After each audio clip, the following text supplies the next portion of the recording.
সেদিন আমি দেশি সিন্ড্রেলা সেজেছিলাম। চলুন আপনাদের সাথে বাংলাদেশের একটি ব্লগ শেয়ার করি। আর থাইল্যান্ড হল থেকে আমি ভরপুর শপিং করেছিলাম, তা নিয়ে থাকছে আজকের এই ব্লগ। হ্যালো, আসসালামু আলাইকুম এভরিওয়ান। আই হোপ আপনারা সবাই ভালো আছেন। আল্লাহর রহমতে আমি অনেক বেশি ভালো আছি। চলে আসলাম আরেকটি নতুন ব্লগ নিয়ে। এটা হচ্ছে আমার একটা বাংলাদেশের ব্লগ, আপনাদের সাথে আজকে শেয়ার করব। সেদিন আমি দেশি ফ্যাশন বাই রূপাপুর পেজের খুব সুন্দর দুটো শাড়ি হচ্ছে শুট করেছি। ফার্স্টটা ছিল এই ব্ল্যাক কালার শাড়িটা সামনাসামনি দেখতে এত বেশি সুন্দর লাগছিল। পুরোটাই হচ্ছে সুতোর কাজের। আপনারা যে কাজগুলো দেখছেন পুরোটাই কিন্তু সব সুতোর কাজের ছিল। টেপের শাড়িগুলো কিন্তু আড়ঙে একদম আকাশ ছোঁয়ার মতো, কিন্তু আপনারা দেশি ফ্যাশন বাই রূপাপুর পেজে এগুলো অনেক রিজনেবল প্রাইসেই পেয়ে যাবেন। এরপর সেকেন্ড যে আমি শাড়িটা পরেছিলাম, এটা এত বেশি সুন্দর ছিল, এটা আমার সব থেকে বেশি পছন্দ হয়েছে।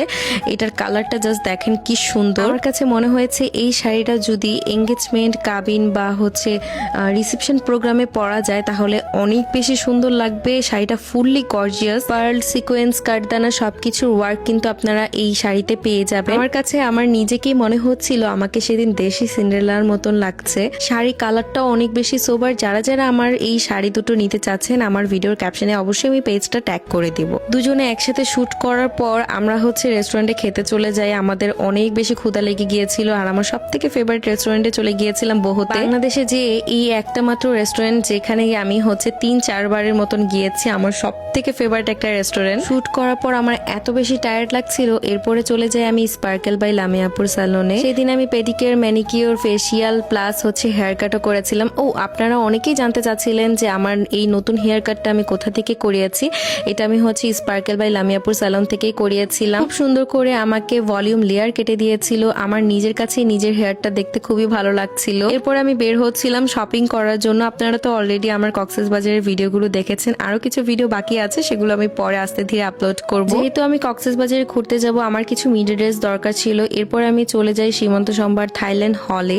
আমার কাছে মনে হয়েছে যে ট্যুরের জন্য বেস্ট কাপড় হচ্ছে এখানেই পাওয়া যায়। তাদের দোকানে ঢুকলেই মনে হয় কি যে আমি থাইল্যান্ডে চলে এসেছি। প্রত্যেকটা ড্রেস এত এত সুন্দর, আর প্রত্যেকটা কালেকশন কিন্তু তারা থাইল্যান্ড থেকে ইম্পোর্ট করে থাকে। আমার যেটা যেটা ড্রেস পছন্দ হয়েছে সবগুলো ড্রেস আমি ট্রায়াল দিয়ে দেখছিলাম যে কেমন হচ্ছে। আপনারা কিন্তু ট্রায়ালের অপশনও পাবেন সেখানে। যে হোয়াইট ড্রেসটা আমি কক্সবাজারে পরার জন্য নিয়েছিলাম, কিন্তু এটা আমি জাপানে এসে পরেছি ফুজির সামনে, আপনারা অলরেডি দেখেছেন। আর এই কিউট টপটা আর এই স্কার্টটা হচ্ছে আমি কক্সবাজারেই পরেছি। কিন্তু থাইল্যান্ড হলে থাইল্যান্ডের অরিজিনাল যে বামগুলো আছে সেগুলো পেয়ে যাবেন। আমাকে হচ্ছে আপু একটা সাজেস্ট করেছিল, যেহেতু আমার মাইগ্রেনের পেন উঠে অনেক। এটা আমি আমার জন্য নিয়েছি। ট্রাস্ট মি, এটা একটা আদার একটা স্মেল দেয়, এটা এত বেশি ভালো। আমার কাছে এটা অনেক ভালো লেগেছে।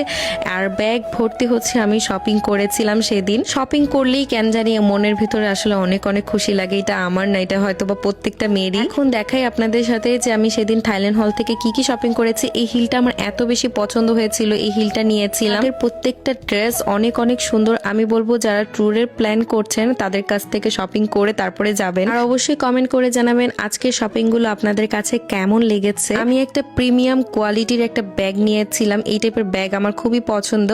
আর এখানে একটা খুব সুন্দর ওয়াইসেল এর একটা লোগো লাগানো ছিল। এই ছিল আজকের আমার শপিং। আশা করছি আজকের ছোট্ট এই ব্লগটি আপনাদের কাছে অনেক বেশি ভালো লেগেছে। ভালো লাগলে অবশ্যই একটা লাইক এন্ড ফলো দিয়ে যাবেন। সবাইকে আল্লাহ হাফিজ।